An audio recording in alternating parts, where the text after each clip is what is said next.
Hayırlı olsun. Hayırlı olsun sizlere de. Sizlere iyi tatiller. Evet çocuklar nasılsınız? İyi misiniz?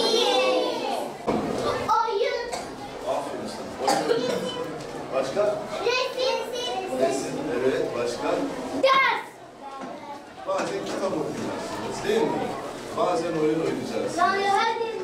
Elves Tivlin, Tebrik ediyoruz. Devam ediyoruz. Yakup Bakış, Evet Yakup gel.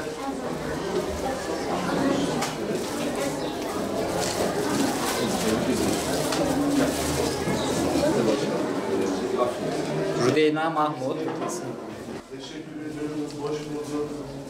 Heyecanlı mıyız? Evet, bugün tüm Türkiye'de olduğu gibi Mardin'imizde de öğrencilerimiz karne heyecanı yaşıyorlar.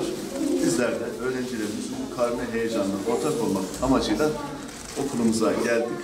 Öğrencilerimize karnelerini teslim ettik. Sizler de biliyorsunuz anaokullarındaki öğrencilerimize gelişim raporu, diğer öğrencilerimize de ikinci dönem karnesi bu itibariyle teslim ediliyor. Öğrencilerimizin yaz tatillerini güzel bir şekilde geçirmelerini diliyorum. Teşekkür ediyoruz. İyi tatiller diliyorum.